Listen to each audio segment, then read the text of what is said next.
to start off with this. So how many people, and normally I'd have a room full, but I guess you can raise virtual hands. How many people were using AI before the release of ChatGPT? How many of you were using AI before that?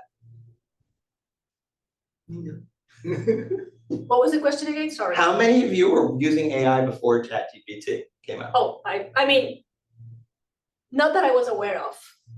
Maybe I was using it. That would be the right answer because it's a trick question. The trick question is simply, let's just clear something up really quick here. So the fact is that you all were using it. You just didn't know it because we didn't call it AI. That's why you were all using it. So, I mean, the fact is that we've been using this stuff forever. The thing is, historically, when we used to talk about AI, it was a superset of a bunch of subsets. And those subsets have been around forever. They've been around since the 1950s. So natural language processing is part of AI. It's getting systems to mix linguistics and computers to create human-like inputs and outputs, right? So machine learning has been around forever. Expert systems, speech recognition. Have you guys were using speech to text before ChatGPT came out, right? Yeah. That's AI. It's just the thing is that we've shifted what we call things, right? So we've all been using AI forever. It's just that now everybody tries to classify everything into this big bucket called AI. In the old days, we classified it into subfields, and then we had a larger field, which was kind of the superset. So the thing is that this picture here that I am showing you, right? This is from 2011 on an old iPhone. This is what we would now call AI, but at the time we didn't call it AI. At the time we called it machine learning and big data, but that's all part of AI. So the thing is, nothing's really shifted there. Really, like we've been using AI forever.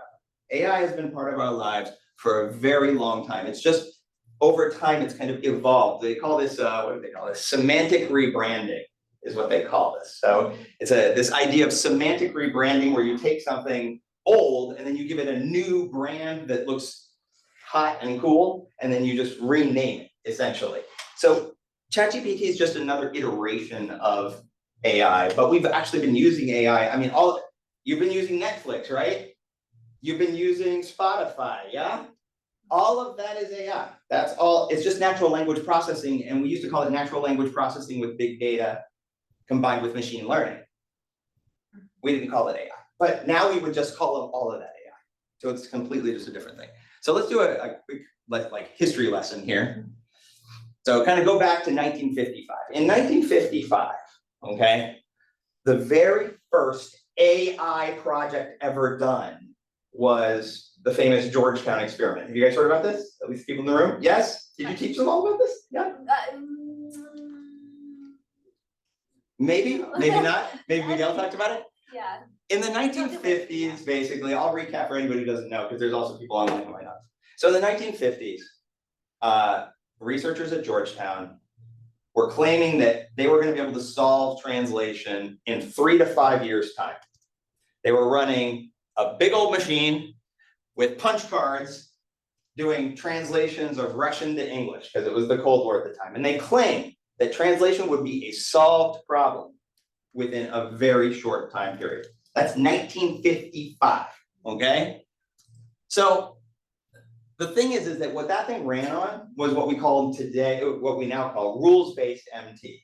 Basically the idea that we can take a dictionary and we can take a bunch of linguistic rules and we can create an output that is a translation, okay? But one of the reasons why translators have traditionally hated this kind of output for years is because it really creates garbagey output.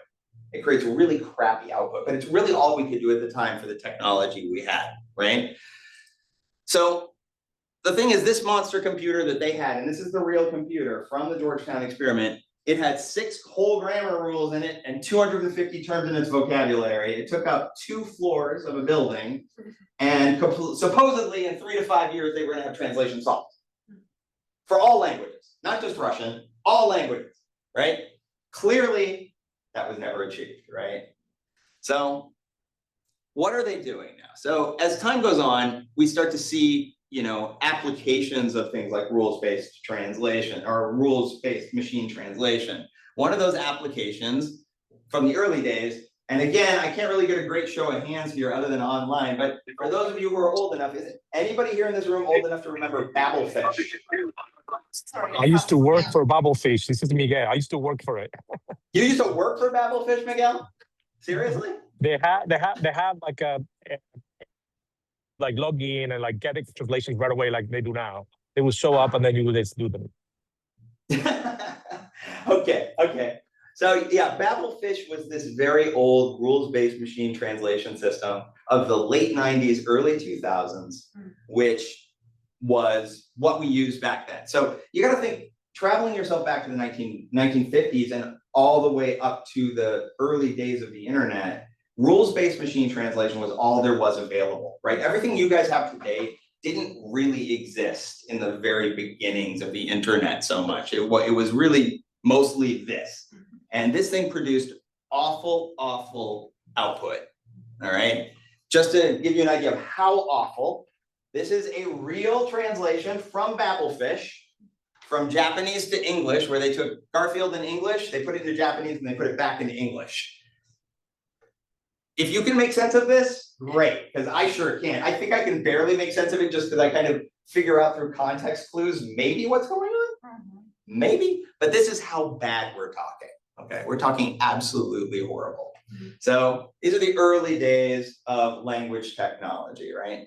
Is what we were dealing with here. So obviously rules-based machine translation was a complete disaster, right? It was a disaster that could not be worked with. It was started in the 1950s. We're now all the way to the early 90s. By the time we hit the early 90s, this is all we have for translation other than translators. Translators are slowly moving into the digital age. I know this is hard to believe today, but there were translators who were like, oh my God, you mean I have to use a computer to do my translation? I can't believe it. I want to use a fax machine. I want to type it out. I want to send it by mail. That was that time period, because I vaguely remember. I have very little overlap with the early part, but I do have the overlap with the late parts of the 1990s where we still were getting translators who wanted to send things in by fax. So, so you could, that's really your only options. Translator who insists on faxing it in, or rules-based translation, which was completely garbage, right? So that's where we were. And the thing is, this whole situation, like I said, lasted for a very long time. It was over 40 years where we had literally nothing going on until we get the appearance of CAT on the scene, which happened in the mid to late 90s. Mid to late 90s, we suddenly get CAT tools, okay? But there was no real investment in language technology. Nobody really cared about language technology for 40 plus years. And, like I said, the technology was mostly useless during that time. It just couldn't be used. Very few people were using it. The US government was trying to use it, by the way, but they were also experiencing quite a lot of issues with that. So finally, CAT starts to come out, right? CAT comes out. Now, the interesting thing is CATs were kind of born to be doomed from the start. When CAT came out in the mid-90s, as I will be explaining in a second, it really was on a path to end. One of the things that I think is unfortunate is that we have right now, I think a lot of translators, they're so kind of adjusted to CAT, and they're so kind of in this paradigm of CAT because it's been around since the late 90s. It's 25, almost 30 years of CAT. They've become so adjusted to that paradigm that they can't move out of it. And the truth is, these tools were always meant to end. They were always meant to have a short life. They were not meant to be something we would depend on forever. Okay, and I'm going to explain why. Because AI, with the introduction of AI as we call it today, with LLMs and large language models and everything, it's time for CAT to die. Sorry, CAT. So I really feel bad for the CAT. I'll explain to you why. Let's first understand the history behind why CAT tools were invented. So we get to this point where, so machine translation, 1955, we keep on going, no investment. Nobody cares about translations. Nobody can figure out how to conquer translation. So finally we get to the mid to late 90s. What is going on in the mid to late 90s in the US especially? What is changing? What is changing right under our feet? What are we going through right now? That's right, the internet and the digital revolution of everybody moving from faxes and typewriters to computers. This is happening, right? Well, the thing is, we had a situation where companies like Microsoft, or any of the big companies at that time, but Microsoft being one of the biggest, IBM also being huge at the time, companies like Oracle, or the predecessors to some of these companies, they all had an issue, which was every time they would release software, they'd have to release a massive ass manual, no joke, that's a Windows 95 manual, a massive, huge manual with it. Nobody knew how to use this stuff back then. I mean, we take for granted the fact that we can even navigate this stuff now. I mean, imagine, it's basically like, if I took you right now and I stuck you into a rocket ship and I said, okay, fly the rocket ship. You wouldn't even know where to start. That's how computers were in the mid-90s. I mean, it was like, literally like sitting in front of a rocket ship. Nobody knew how to use a mouse. I remember students when I first started teaching, and this was already 2003, did not know how to use a mouse. Some of them did not know what a floppy disk was. I mean, that's already by 2003, right? So really a different time. So we're here in Silicon Valley in the mid to late 90s. They need a solution right now for translation. The problem is every single time they spend tons of money, and you should see how much translators used to get paid. They spend so much money, like 10 times more than what we spend today on the translation of a manual and software and all the things around it, right? And they do that for version 1 of a piece of software and version 1 of the manual. But here comes the problem. They're gonna have to release a version 2 and a version 2.2 and a version 2.3 and a version 2.5. What are they going to do? They have to retranslate it from scratch every single time, or they have to go back and try to manually figure out what changed between document 1 and document 2, which is impossible to figure out. So that's why CAT tools were born. CAT tools were born in order to allow us to be able to move from version 1 to version 2 to version 2.5 of software. They tried to make it run on these systems that at the time were not as powerful as ours are today. That is why we have certain things like segmentation, which you deal with in CAT tools all the time, right? It splits things into kind of sentences, which isn't necessarily natural for the target language, but it's the way the system has to process it because it doesn't have the power back then.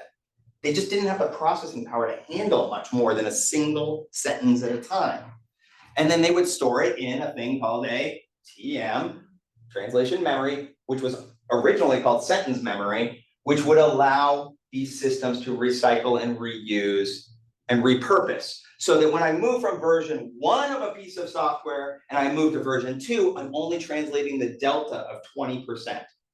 This is why CAT tools were invented, folks. They were invented for this purpose. But the only reason they even needed this solution was because machine translation was so friggin' horrible. There was no way they could move forward and continue to make money if they didn't have something like this. So again, screen, CRT screen, I did this on purpose, and actually I did build this in a AI image generator. I said, put this image of Trados 5 on an old CRT monitor. And so it did, which is did a pretty good job. I like this one. This is great. So so that is what it used to look like. This was my very first version of Trados. First version I ever worked with was Trados 5. The good old times now. Yeah, the good old times, the good old times. Tags. For those of you who are old enough to remember this, you can remember a lot of nightmares. These were very difficult to work with. They were very finicky. And if you erase these little purple, it's hard to see here. And I know for the people online, you might not see it. But if you look really closely at the image, you'll see little bits of purple. These little purple things, if you mess with these, you were screwed. You got to watch out for these guys.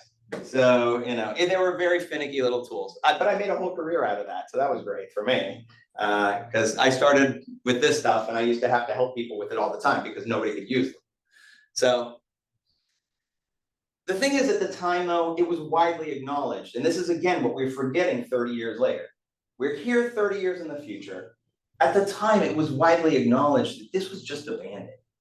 This was not meant to be a permanent solution. And instead, what we did is we spent 30 years building on this foundation of a Band-Aid. And we've been building and building and building and building, and we have gotten created more and more advanced cat tools with more and more advanced functionality, to the point at which, you know, it's become the predominant tool for any kind of translator output. We've kind of become addicted to them. We've become connected to them so tightly. What was the purpose, though, at the end of the day, of what people really wanted to achieve? Well, if you talk to AI researchers at the time, and even, I mean, even still today, if you talk to people who are specialists in natural language processing or machine translation, I like to joke that they wanted all the translators fucked. That's what they wanted them, all fucked. Which is really, but this is really what they call it. Fully automated human quality translation. This is the holy grail of machine translation research.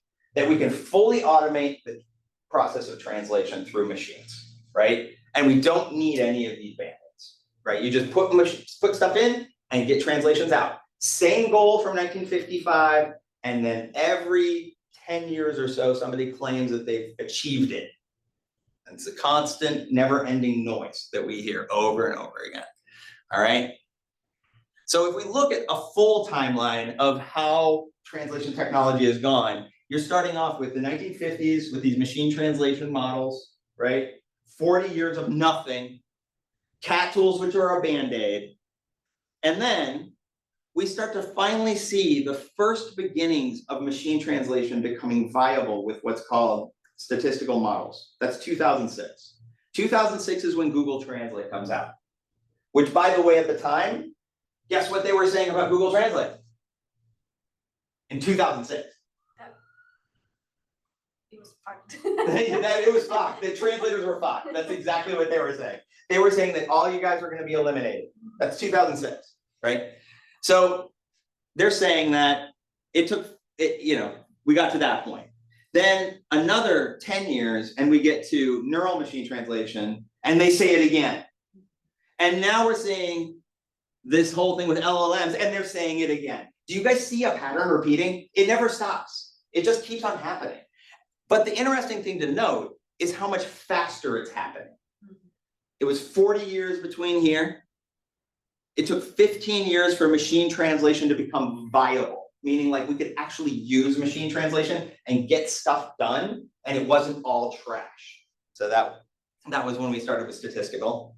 Gotta let somebody else in, yeah? No, yes. Yeah, okay. You're moving, so I'm sorry. Got you. I apologize, but I have to move.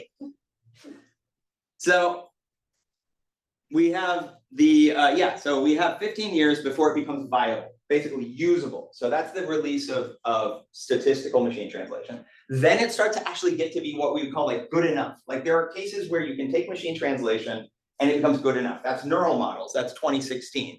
And then now we're here, and now we're getting things where LLMs can start to understand things like idioms, colloquialisms. They can identify and change things like parts of speech. They can identify gender and morphology and things like that. They're getting smarter, better at what they do, okay? But you'll never stop hearing the same thing that translators are going to be replaced throughout this whole process. The truth is, though, it's not translators that are going to be replaced right now. It's cat tools that are going to finally be replaced. That's what's going to get replaced. Why? Because just take a look at today's modern cat tool interface. It confuses the crap out of me, and this is my area of specialty. I can't go into a cat tool and not be confused now. It used to be so simple. I'm not saying they were good back in the old days, but at least in the old days, there was like only 10 buttons. Now there's like 500 buttons on every one of these things. It's because we've tried to take something that was a Band-Aid and we just keep on layering more Band-Aids on top of it to make it work in different ways. And now the latest Band-Aid, if you go to any of the tools now, is now we also have ChatGPT in the interface. Oh great, yet another button for me to click and yet another place for me to look, right? We've gotten so complex at this point. It does so many things in one little space. It's just confusing and difficult to follow and messy. And by the time you figure out what you're supposed to be doing, by the time you figure out the right terminology, and hey, here's 10 different segments you can leverage, and oh, which one's the best one? I don't know. I have I have one 99% match, one 97% match. I have 16 possible terms over here. I have all the tags to deal with. Oh wait, there's tag pad. It's like, you're just going nuts. It's an insane environment now to work in. Absolutely insane, okay? This whole complicated click and type intensive, very zeros, like aughts styled interface has to die at some point. And we're finally gonna probably get there very soon. And I cannot wait. I'm just excited for that. That is one of the things I'm most excited for. It's basically like still driving that, and it's like 2025 is what you're doing right now. Every time you pick up a cat tool right now, that's basically what you're doing. You're driving a 1992 Chevy, whatever that is. I have no idea. What was that, a Chevy? I remember I looked it up. I don't know, it's one of the Chevy minivans though. So, all right, so that's pretty much like what you're doing right now. So the thing is right now what we're at is we're finally at this point where we can just get the systems to kind of do all of that stuff that we used to have to click to do. We can get the systems to just do it automatically. It can automatically identify terms. It can automatically identify where things connect. It can automatically identify things that we used to have to click to get to. It can automatically create term bases. It can automatically identify things. It can figure out relations between bits and pieces. It can automatically tag everything. It doesn't need all this clicking anymore. So the thing is, we're getting to this point where humans and machines can truly collaborate on a translation instead of being a human having to operate a machine. And that machine is literally as complex as a rocket ship, right? That's where we were, and we're going to something much better. So, I don't know, I'm always like, what should we call this new environment? I have no idea, hamster? Maybe? Human and machine symbiotic translation environment? We gotta think of another good animal acronym to kind of come up with. So I always thought hamster might be good. I don't know, we gotta come up with something, but this is where we're heading for the future. So, it's always fun to do this because I'll tell you, you can go to any of the cat tool providers and they're still stuck in their current paradigm. They're still stuck in the aughts. They're still stuck in the 2000s in terms of the interface and how they want to work. And they'll just be like, oh, we're just going to add another feature and add another feature. So it's really hard to get somebody who's truly imaginative right now to rethink the whole environment. So rather than, I don't think I'm the right person either. I'm not a professional designer. So I thought, hey, why not? You know what? I'm just gonna prompt it. I'm gonna throw it into Gemini. I'm gonna ask Gemini to tell me what the future of your interface will look like. And I have to say, I kind of liked its first version, although it's completely linguistically a mess. Because if you've ever worked with image generators, they have a lot of problems when it comes to recreating text on screen. So ignore the problems with the text, but it's not too bad. It's not really super clear, I guess, in the room here, but what it's done is it basically kind of says, like, over here on the left, it says augmented. it's totally all misspelled, but it's supposed to be augmented linguistic platform. Over here, it's got corporate docs, LLM pipelines, like you could say, hey, I want to run it through a pipeline. I totally get what it's trying to say. It's like saying, hey, I want you to do the following thing. So you're going to start off with the translation. I want you to check for idiomatic phrases. I want you then to return those idiomatic phrases to me to verify whether you've done a good job or not. Let me edit those, then go to the next step, then go to the next step, then go to the next step, right? And then at the final part, I want you to do this kind of QA and blah, blah, blah. Like that's where you would do something like an LLM pipeline, which is what it's guessing here. Like essentially you would just say, I need you to run it through these kinds of steps. This is high profile marketing copy. Let's have it go through these steps. Or it's really something that I don't need to check a lot of. I just need you to do like the most minimal check. Do the most minimal check LLM and only find cases where, for example, there's potentially something offensive in the final text, right? Whether it's curse words or something racist or sexist. That's all I need. Other than that, you know what, machine, you can do the rest of it. This is really boring stuff. It's like, I'll give you guys an example from my own work, which I actually do fully automate for the most part, but also run it through LLMs for a final check, which is what's new updates on our software. Who reads the what's new updates? Like 10 people, maybe. I think we'd be lucky if 10 people even read the what's new updates, right? So all I'm looking for is like, did it create a curse word? Because if it did, we don't want that to end up in somebody's Twitter feed, right? That's important. But outside of that, I don't care about anything else, right? It's got a review and validate function, and it shows like, here's the LLM generation. So I would think that this is kind of like what it's consider, I would like to say thinking, so I'm gonna do air quotes, what it's thinking, because it doesn't really think. What it thinks would be how it would produce the text.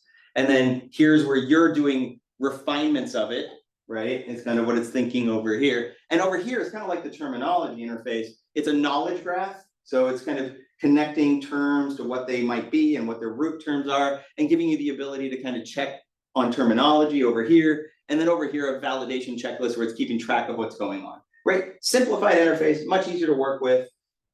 You don't click everywhere because you don't need to click anywhere. Like the machine's already taking care of things like tags and like term checking and all this stuff, all just by itself. It doesn't really need you for that. You don't have to get involved. Yes.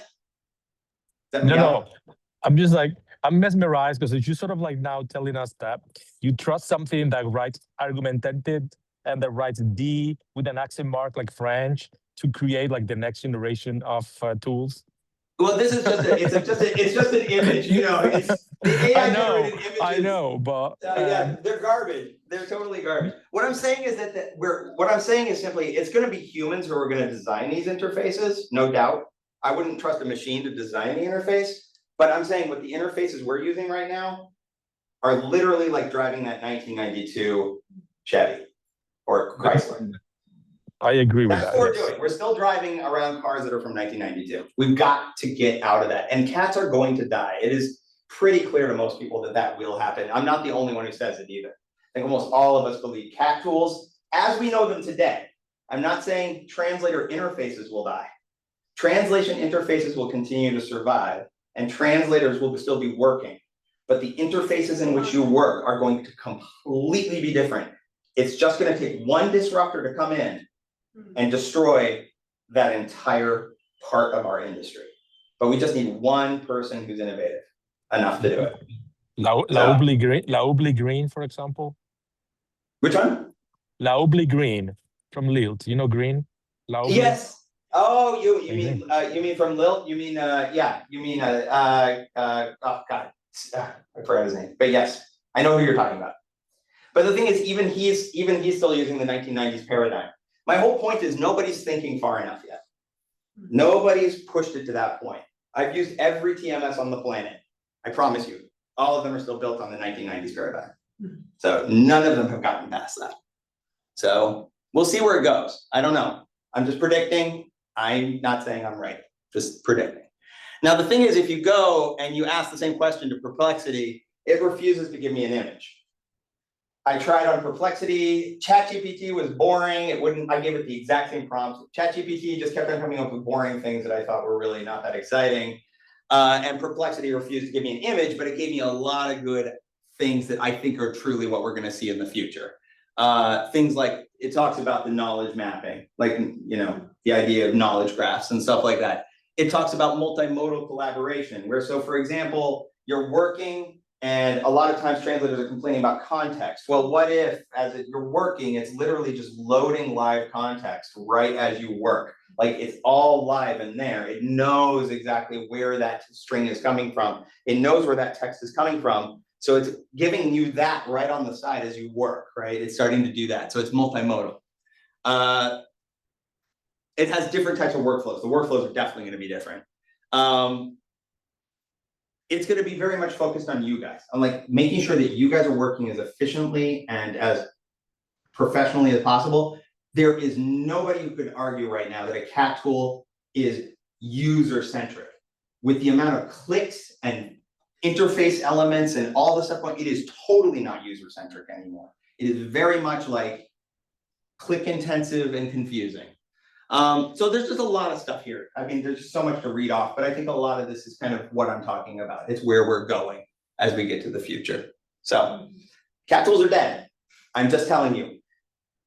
It's not the first time I've walked in front of a group and said something, and then everybody doesn't believe me. And then 5 years later, I'm proved right. I guarantee you, this is going to happen. I just cannot tell you when. It's gonna take serious disruption. It's going to take a disruption in the translation world equivalent to, I'm just trying to think of something that's even equivalent right now for another industry. I don't know. It's like from the days of Spotify, like Spotify, exactly. Yeah, like streaming. Like it literally, it's like, yeah, it's like when Spotify came in, completely disrupted that whole. We're going to need that kind of level of disruption but it's just gonna take one company to do it. And once they do it, everybody else is gone. They might be outsiders. Which Yes. is what often happens. That's the thing, it probably will be. It probably will be an outsider, right?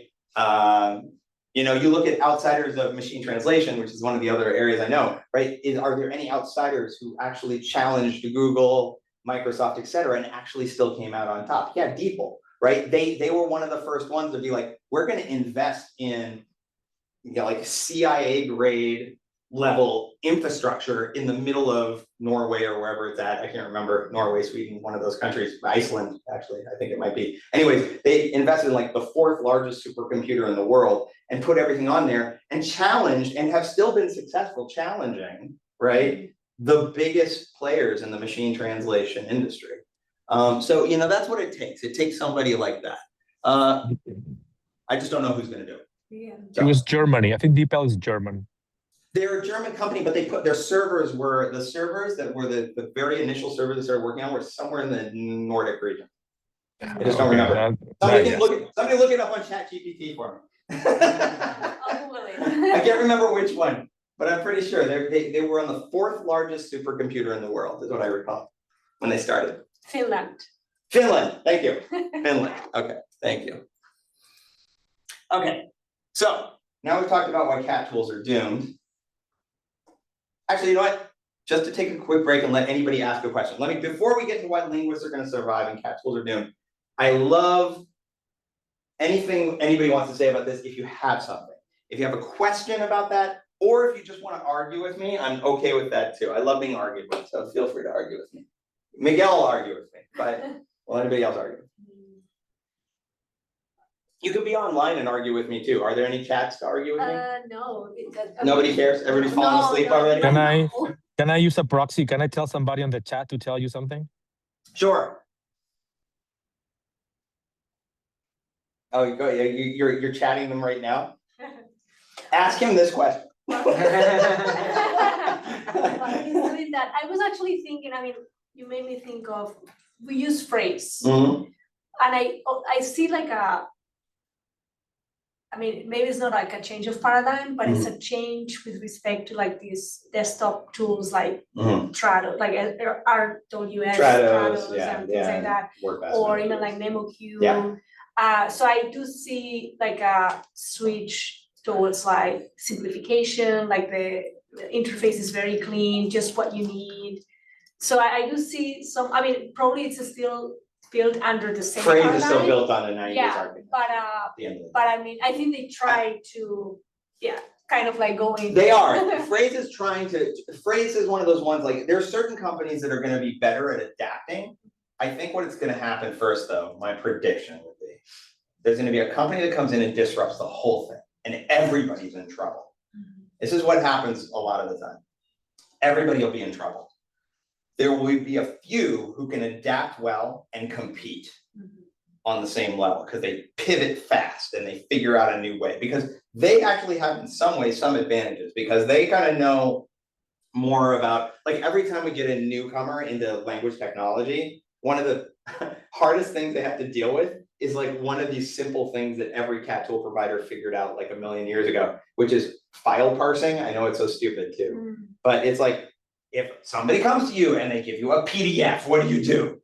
If somebody comes to you and they give you a XML file, what do you do? If somebody comes to you and they give you a InDesign file, what do you do? They never think about that when they create brand new tools. They're always just so fast iterating on their crazy ideas that they don't think about like, wait, we have to deal with humans and humans give us stupid stuff sometimes, right? Or file contents that aren't easy to work with sometimes. So they already have a strong advantage there. They've already figured that part out. So even though these other people might come in with a better front end experience that's much more modern, the thing is there's still got to be some back end hard work that has to happen. And these people like Phrase or MemoQ or Trados or any of these guys, they've already figured that out. They figured that out 30 years ago. So these newcomers are gonna have to kind of go backwards and get that piece figured out. So there'll be time for these other ones to maybe catch up, but not all of them. We're gonna lose some. I'm positive we're gonna lose some. Some will make it and some won't. The company could, for example, be DeepL. For what I'm telling you right now, it could be like DeepL decides to come in and be like, you know what, we're just gonna disrupt the whole translation thing. New interface, we're gonna connect it all to DeepL. We're gonna make it so that moving forward, it's all just LLM pipelines and all this stuff just kind of works and, you know, next thing you know. And then what they'll do oftentimes is a company like Deep will come in and be like, you know what? We don't have all that back end stuff. Let's go purchase a company that has it. So then they're like, hey, who's a good acquisition target? Oh, MemoQ is a good acquisition target. We'll buy them just to take the back end. And then they combine those two and boom, next thing you know, you've got your next generation. So my other thought is, as you're speaking, is that I think those new tools, if they, you know, when, I'm not gonna say if, when they. you can say if, who knows, that could be Or wrong. if they come, Maybe we'll they're stuck gonna be like like this forever. more dependent on outside tools, in the sense that it's gonna be a lot of like plugins and APIs instead of like proprietary, you know, software where you kind of like control Yes, the environment. It's gonna be all going outside and inside, so. it's gonna be super hyper connected because, for example, I know this seems just crazy, but you'll be working in this environment and you'll need reference material, right? And so maybe one of the panels, you're like, I need reference material that's related to this. And the next thing you know, it's popping up a YouTube video. And then it's not gonna make you watch the full video because that would be a waste of your time. It's already summarized the whole video, knows exactly the section where you need that bit of context. And it's like, hey, would you like to see somebody talk about this and show some visuals in context related to what you're looking for? Yes. Boom, bam, plays the video in that short little clip that shows you that bit and piece, right? That's what we're moving towards. We're starting to get towards, it's not even we're starting to get there, we're already kind of there. It's just people haven't started tinkering with getting all the pieces together into a single interface for translators. So we're gonna get there though, I promise you. So cat tools are dead. That's it. That's all of this. Cat tools are doomed. Funeral, okay. Funeral. Now, We'll continue using them though for now because we all have to, but it's just like, I mean, I don't know, we were still using libraries back in the days of the early internet. We also were still going to libraries and still picking up physical books and looking up stuff on microfiche. I mean, so, you know, it takes a while to transition. But no matter, can I say something? Yes. I think no matter what you call it, I can say at the end, I did two studies in which I asked, you know, the one that went to MT Summit, we talked about it, that we went to MT Summit and other, and we asked professionals what they thought, and they love TMs, not for the interface, because they don't like the interface, but they like to work with human translation. So our paper was called, is AI or post-editing that translators are afraid of? It's not that thing, that's the summary, but that's the title. So they don't want to post-edit. So they want to claim in the AI world that previously human translated content would come up first, sort of. So you're talking from the meta level of like the user interface and how it interacts the backend and everything. But that's my only thing that I think that cats, whatever you call it, because to me now cats basically means, rather than machine translation, you know, like human content that can be integrated with the, you know, with the terminology, which is humanly curated by humans, express humans. So the terminology is curated by humans. The translation memories are curated by humans. So in this data world of explosion of data, you can have, you know, carefully curated data by humans, either produced or like post-edited or whatever it is, but that they want to have that as the core. And then very few people mention the interface when I ask him how the future, because I asked that in a study. So so this is my only thing about how to me, cats as the interface, maybe yes, but like in terms of like the origin of having, you know, previously human translated content done, that's my only thing that I think that it will not. And by the way, in the department, we have a Day of the Dead altar piece. You can go bring a cat in there or your presentation. If you go to, we have an altar, like a Day of the Dead, amazing Day of the Dead altar. There's one in the museum. Perfect. That'd be great. I'd love to bring that in. So bring your cat. I 100% agree with you, Miguel, but what you're saying is totally different from what I'm saying. You're saying data will survive. Of course, data will survive. Data is the core of all of these tools. Bilingual data is still, I call it the gold of our industry. High quality. High quality. And then again, high quality is always kind of tough to define, but high quality, human curated, human reviewed, human verified, signed off on bilingual data or multilingual data is the golden nuggets of language technology. That will never change. That I agree, will never change, but that is not what a cat tool is. And that is not a cat tool interface. And that is not what we're working in today. We don't work in the bilingual data.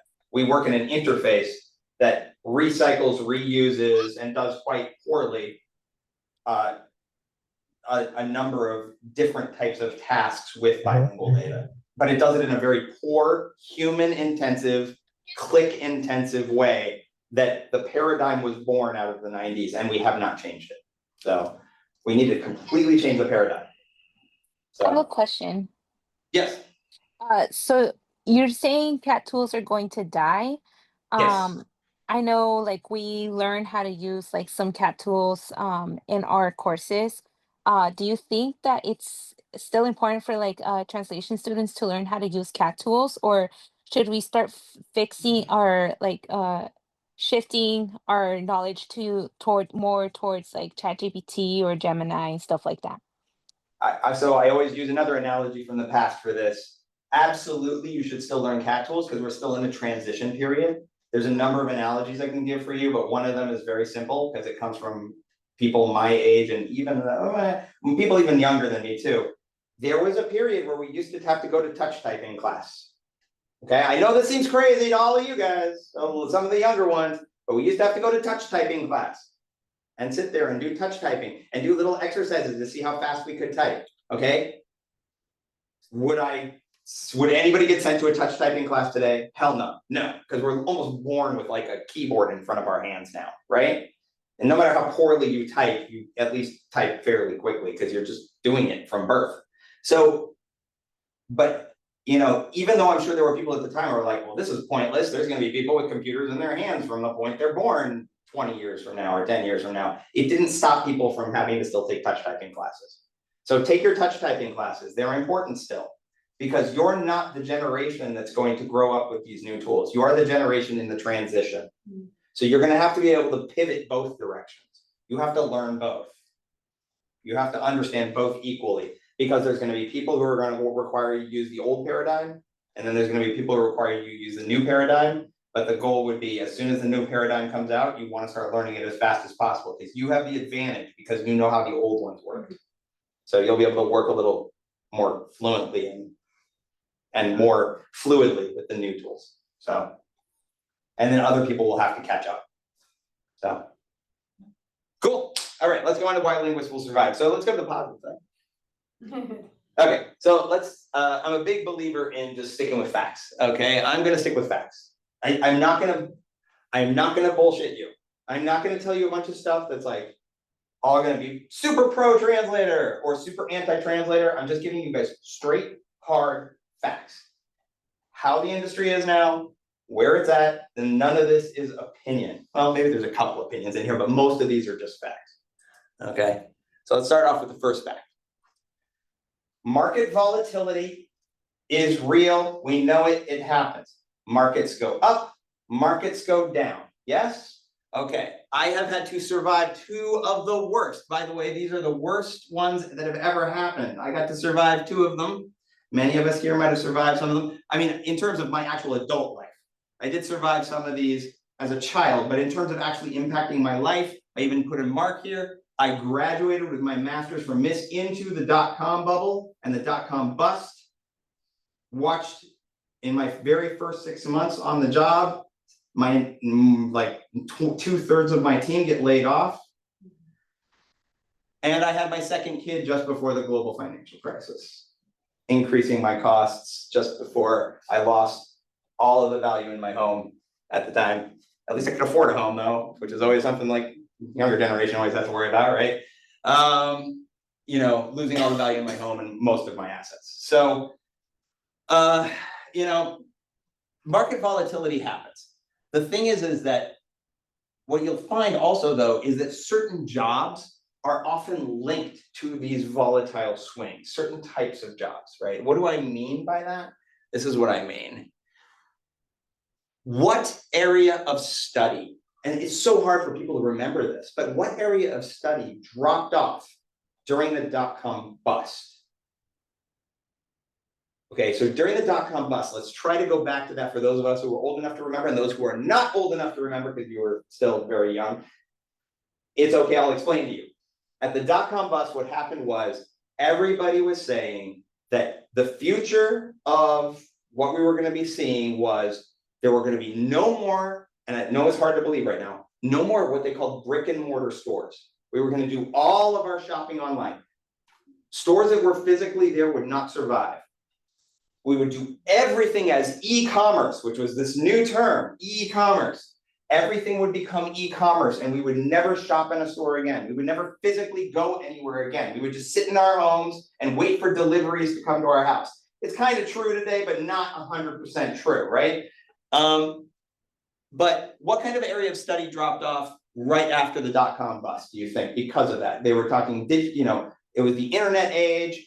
Everybody was creating websites. Everybody is creating web applications. Everybody's creating ways to build e-commerce. There is no real infrastructure for that.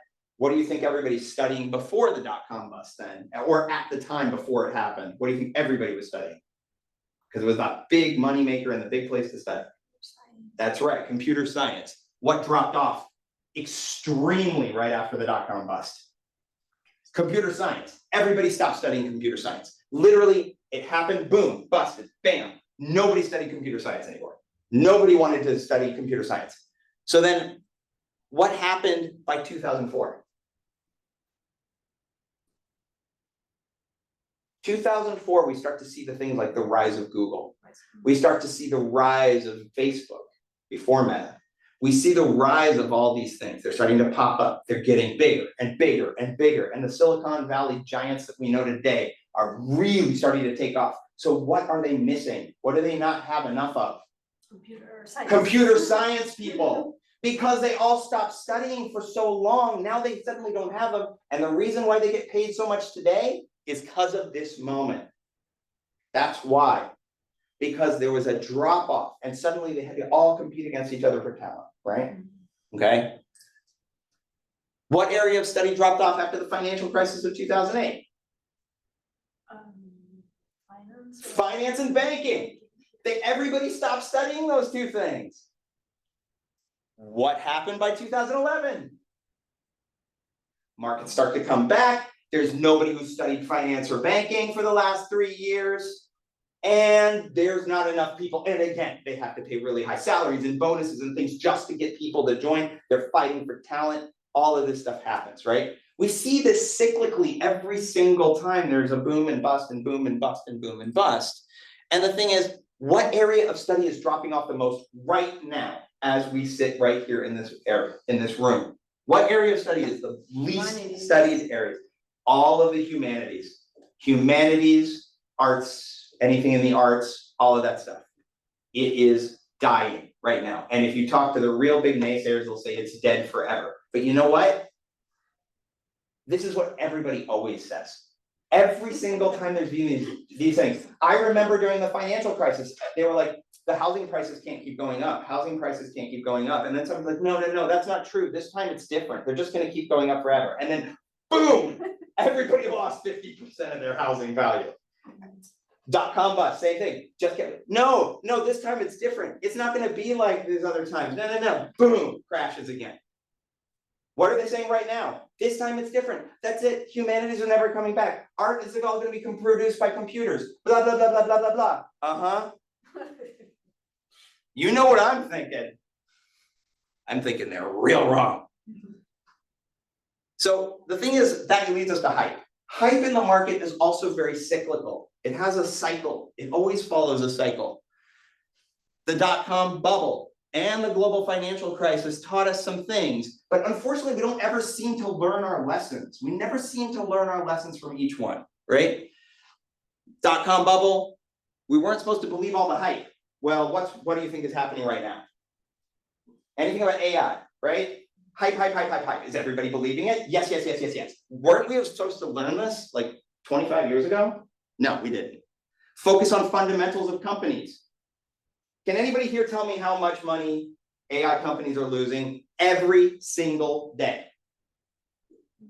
Millions or billions, yeah. $10 million on average per day. Per day.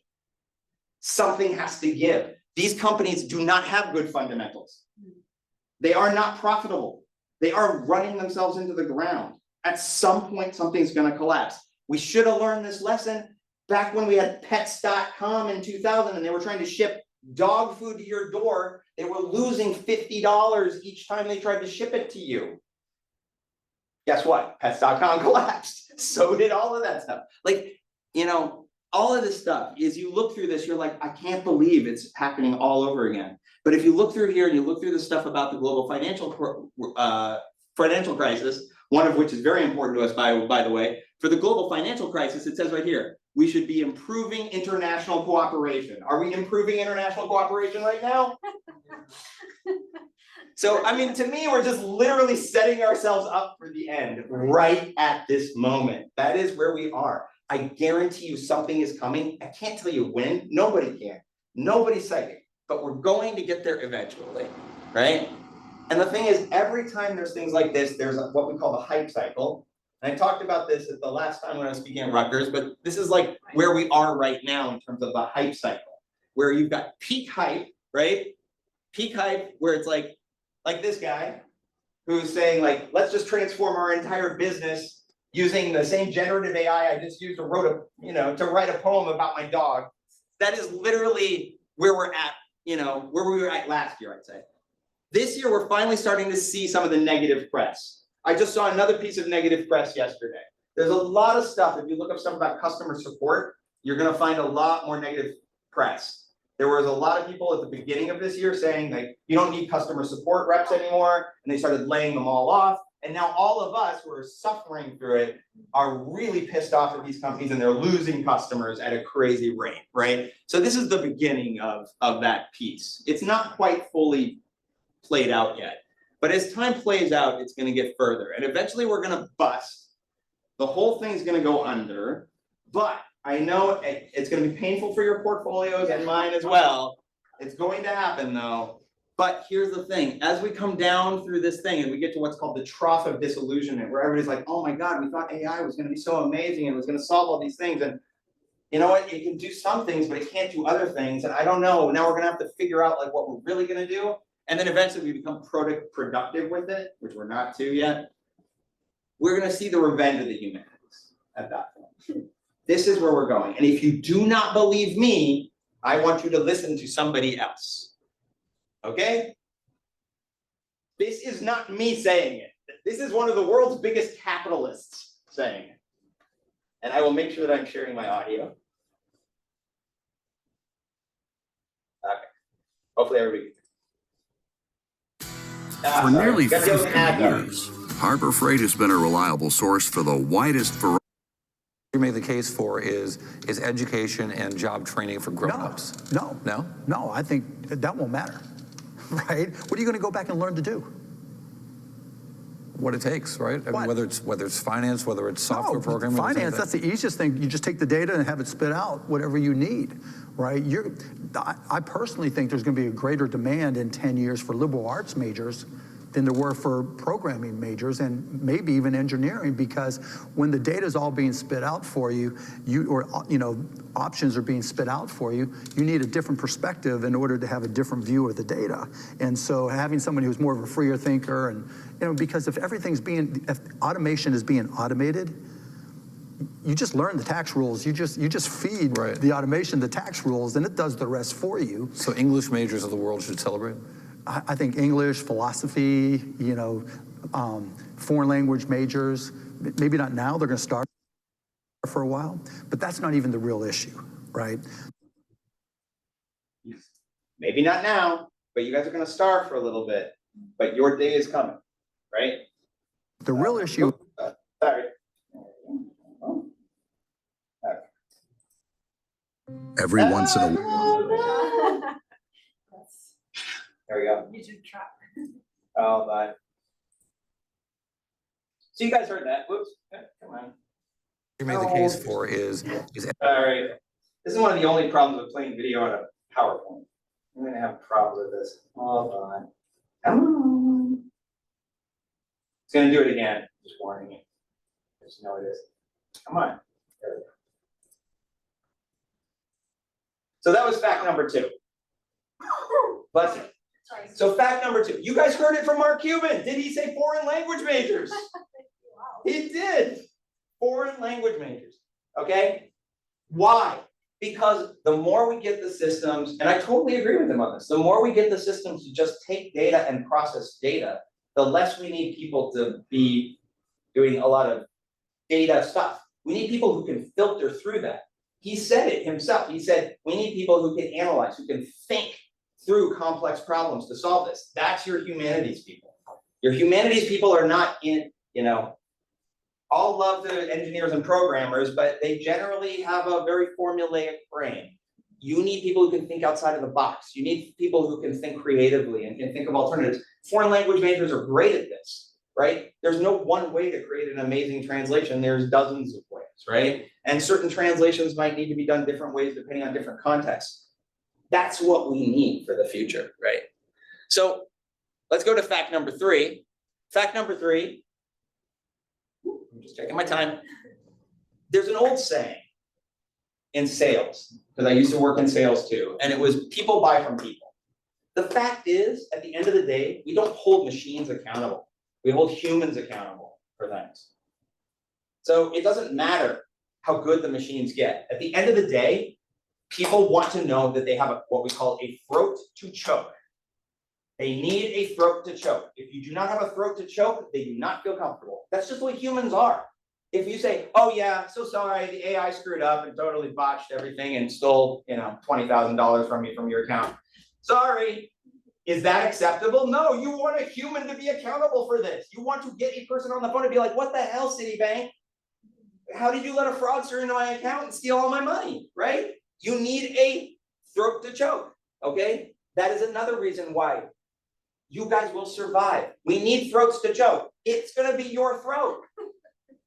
But be happy that your throat is the one that's gonna get to be choked, because if so, that means the machines haven't taken your job, right? Especially for decisions that take a lot of time, money, risk. People want throats to choke. If somebody dies, they wanna find somebody accountable for that, not a machine. If a machine did it, they're still gonna try to find a person who's accountable for that machine, right? Another one, I talk to my own children about this all the time. We have a whole generation growing up. I have no idea how old you are. You're probably the youngest person in the room, but I won't point you out too much. But leadership of the future, here's the other thing I feel like we're all missing. I am right now old enough to be in either middle management or senior management or leadership, Gen X, right? Millennials are generally kind of in mid-management. Well, guess what? 10 years from now, those millennials are going to be the VPs and the CEOs. And who's going to be in mid-management? Gen Z. Gen Z's attitude with this stuff is totally different than our attitude. They have I talked to my own children. I verified this with several Gen Zers. Their attitude is different. They have suffered more because of this than any of us. So their suffering is literally like scars on them that they will carry into middle management. So their attitude towards this is going to be very different. So people are only looking at the right now and not looking to the 10 years from now and seeing what is going to change. Fundamentally, their attitudes towards this is going to be huge. I'm sorry, I guess I accidentally forgot to put this up a little higher, but basically what it says is, all the Gen X and millennial leaders are all obsessed with AI everything, but Gen Z is suffering, traumatized, and will eventually become the middle and senior management of tomorrow. So their attitude's gonna be very different to all this. And finally, there's just one existential question, which is very specific to translators. What the hell is a fully automatic human quality translation anyway? Or as Miguel said, he said, high quality text. What the hell is high quality anyway? Quality by whose standard? I mean, quality is impossible to define. How can we even define human quality when humans can't even agree on a good translation? If two humans can't agree on what's a good translation, then what the hell is human quality, right? And the second, even crazier, you ready? Extra I crazy. have been triggered. Oh, I got Miguel. Hold on, Miguel. I was Hold on I was just a about to second, I was man. about to speak, but yes, thank Okay, you. give me one more second though. One more second. I just No, want to no, point out. I'm not choking any throats. Okay. Even AI can't agree on what's a good translation, right? Humans can't agree, neither can AI. This is one of my favorite things to test every single machine translation engine. It's one of my favorite Chinese idiomatic phrases. It's called the xiahou in Chinese. But anyways, it's literally what it says, almost. It doesn't really technically say that, but it means if you use a meat bun, if you hit a dog with a meat bun, it's gone forever, right? Meaning like if an angry dog is coming at you and you throw a meat bun at it, that's it. You just lost your meat bun, right? I mean, it's over, right? It has a bunch of different meanings. It can be used in a lot of different contexts, right? I always use this one to test AI to see what it did. So I go ahead and I plug that into Gemini. And I'm like, so what do you think about this translation? Like, what do you think? And it's like, ooh, it's accurate and effective because it captures the literal meaning and the underlying figurative meaning of the Chinese idiom. It doesn't really matter all the details, just the fact that it says, hey, it's accurate and effective, right? That's what it says. I personally don't think it's a great translation. It thinks it's accurate and effective. But then I give it to GPT, and what does GPT say? GPT says, I said, is this translation of an idiom from Chinese to English accurate and effective? Right? And then I give it, it's close in meaning, but it's a bit awkward and less idiomatic. So, I mean, if humans can't agree and machines can't agree, doesn't that leave a lot of room for us as humans to do some work here? Machines can't agree, humans can't agree. What the hell is good quality anyway? In what context? You have to know the context, you have to know what you're dealing with. There's so many factors to this. So it's just my final reason why I know linguists will survive. It's not even just translation. You could say the same thing about 100 other things, right? I talk to some friends of mine, they'll be like, oh my God, I ate at a Michelin 3-star restaurant and blah, blah, blah, and it was amazing. And to me, I always go, my favorite food is like a restaurant where I can go to over and over again. I get a consistent same meal that is just delicious. That costs about $30. And it's not, as I call it, small food on big plates. I don't like small food on big plate. No, my point is like, we're just all got these kinds of attitudes about things. Like humans are complex, weird. It said it here on the intro slide. We are complex, weird, complicated, picky, all these things. I just can't believe that we can just be replaced by machines like that. It would require machines to be as complicated as humans, and I just don't think we can ever do that because we're so odd. We really are. We're just weird beings when you really get down to it. Go ahead, Miguel. What do you want to say, man? Yeah. Nothing. Let's leave the students, everybody else. I can get you a coffee one day and we can discuss it. Let's just do this first. We can argue over human quality. Okay. So these are just the last few things. I promise to release you after this. But yeah, what to expect, right? What should we expect? So expect pain. There's going to be pain. Why? Because the hype cycle hasn't ended yet. So we're going to continue to go through pain. If you look at stock market bubbles, which basically directly correlate to the hype cycle in this case, it's pretty sad because hype cycles and stock market bubbles sometimes correlate and sometimes don't. So like, for example, COVID, right? That had nothing to do with hype. That just had to do with panic, right? That was not hype induced. It was a brief recession of pain, but very short because it had nothing to do with hype. But dot-com bubble, and in this case, what we're dealing with right now, we have a moment where we're still at the very top. I don't know if you guys follow the markets, but if you haven't, we've been hitting record highs day after day after day. It's going to eventually stop. We're going to get to people starting to back out, take profits, realizing that these companies are losing 10 million plus each and every year, that there's only so much we can do with AI. There are going to be limits to what we can do. Anybody who really works with this stuff, by the way, which I do on a daily basis, knows that this stuff is not superhuman. It just isn't. But the problem is it's very hard to convince senior leadership or CEOs who don't actually have to deal with it every day and deal with all the shortcomings that that's not the truth. But eventually we'll get there. And all of this stuff will start to fall apart and eventually will collapse out. So reality will set in. It's going to take time to recover though. We're all going to suffer. Everybody suffers when we get into the panic phase. When everybody starts selling everything off and things start to go to that trough of disillusionment, as they call it in the cycle. We're all going to suffer. But your jobs and roles will recover. They're just going to be very different than the way they are right now. Like I said, those types of interfaces will probably rise out of the ashes. It will take everything collapsing. And then the next thing you know, people are going to start reinventing and coming up with new business models and new ideas that are actually productive and useful with AI. And we'll start to see a change for translators, and the future of translators will be, you know, as you've likely heard, I'm sure you've heard this. You're not competing against AI, you're competing against other linguists who are willing to learn, experiment, and be curious about it. That is what you are competing against. You're not competing against it, you're competing against people who are willing to accept it and embrace it and look at it and mess with it and understand the limitations like I do, but also understand where it's incredibly useful. I just completed easily, I'm not saying it's something that is publishable quality, but it's certainly good enough for what we're doing. I just completed, it was like 40,000 words per language in 6 languages in 2 days, right? Using a combination of MT and LLMs and cross checks and stuff, and it's decent. It's decent stuff. It's good enough for what I need. I don't need people for those pieces, but there's so much that I need people for too, because I know the limitations.